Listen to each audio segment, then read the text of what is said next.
there's really three big trends which are taking place.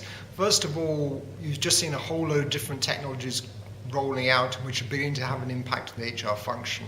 So if you look at things like AI or gamification, things like this, these are all creating major ways of change across the HR function. So that's quite important. The second thing which is really critical is that the pervasive nature of technology means that technology is no longer something which is adjacent to HR, but is actually something which is central to everything which HR is doing. So it's really become center stage in terms of what HR has to accomplish in the future. The third thing which is really important is that HR has now got the potential to harness the transformational effect of technology, and that plays out a number of different areas.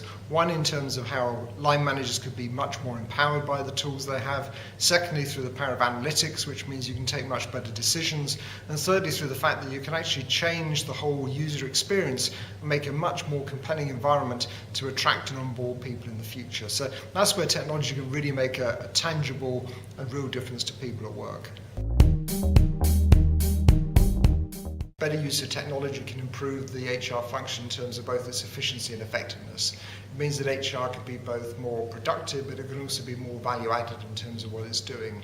So I think those are key elements, and for a lot of organizations, just getting to that stage of having a good system that works and being able to operate transactional processes really, really well is obviously very, very important. It's the bedrock of what HR does.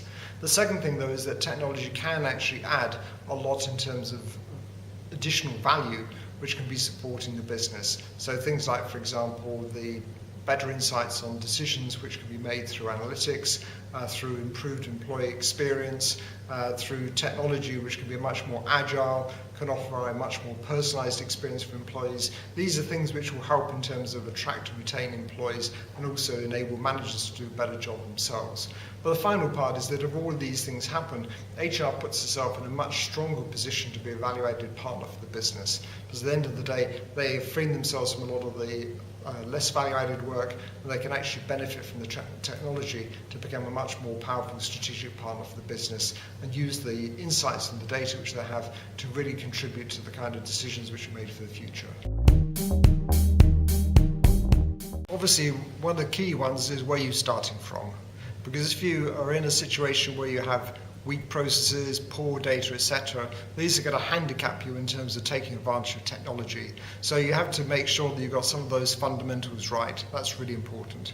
The second thing which is really critical is that a lot of this technology is going to lead to quite a lot of change in your organization. So unless you're really good in terms of change management, implementation skills, governance, etc., that also becomes an issue in terms of whether you can be successful or not.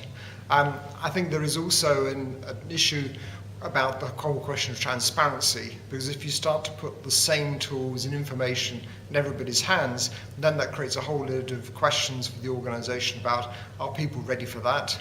Are they okay with that kind of sharing of, for instance, policies or data in a way that might not have been the case in the past? So that's also a change management issue to think about.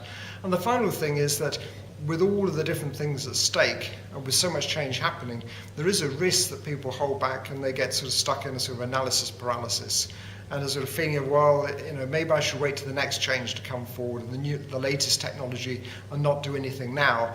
But the risk then is you just miss the bus on this whole thing. So one of the things which is really important is to be able to start to experiment, to learn, and to move along on that journey, because you can't really afford to sit on the sidelines and wait. You have to embrace the technology. The question is how you actually work that out. And that's why the report is important, because it helps you to think about what's your roadmap for the future.